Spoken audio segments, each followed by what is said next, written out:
விளாத்திக்குளம் +2 மாணவி கொலை வழக்கு தொடர்பாக நேரில் வந்த திமுக துணை பொதுச் செயலாளர் கனிமொழியிடம் கிராம மக்கள் ஆவேசம் அடைந்திருக்கிறார்கள். இது தொடர்பான கூடுதல் விவரங்களோடு இணைகிறார் நமது செய்தியாளர் சரவணன். வணக்கம் சரவணன், உங்களிடம் இருக்கும் தகவல்களை சொல்லுங்கள்.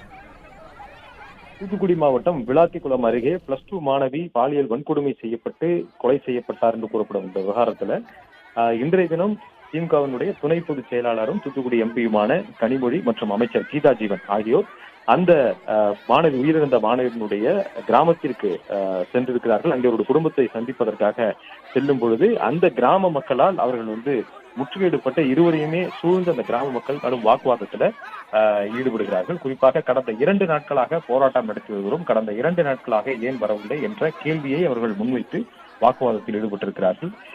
அதே போன்று எம்பியும் அமைச்சரும் செல்லும் பொழுதே காவல்துறையினரும் உடன் செல்கிறார்கள். என்ற பொழுதும் பொதுமக்கள் அவர்களை சூழ்ந்து கொண்டு அவர்கள் கேள்வி எடுக்கும் போது அவர்களுக்கு கனிமொழியும் தொடர்ந்து பதிலளித்து வருகிறார். நேற்றைய தினம் போராட்டம் நடந்த பொழுது அதற்கு கடந்த 2 நாட்களாக போராட்டம் நடந்து வந்த நிலையில நேற்று இரவு வரை நீடித்த அந்த போராட்டத்தின் பொழுது அமைச்சர் கீதா ஜீவன் அங்கு அவர்களிடம் பேச்சுவார்த்தை நடத்தி அதற்கு பிறகுதான் இந்த போராட்டம் கைவிடப்பட்டது.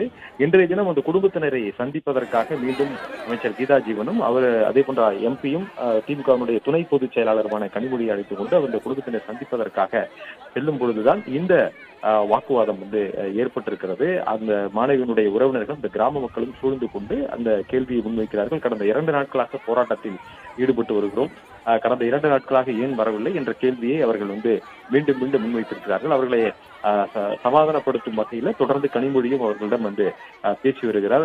அதே போன்று காவல்துறையினரும் அங்க இருக்கிறார்கள். காவல்துறையினரும் சமாதானம் செய்யக்கூடிய அந்த நடவடிக்கைகளில் ஈடுபட்டிருக்கிறார்கள்.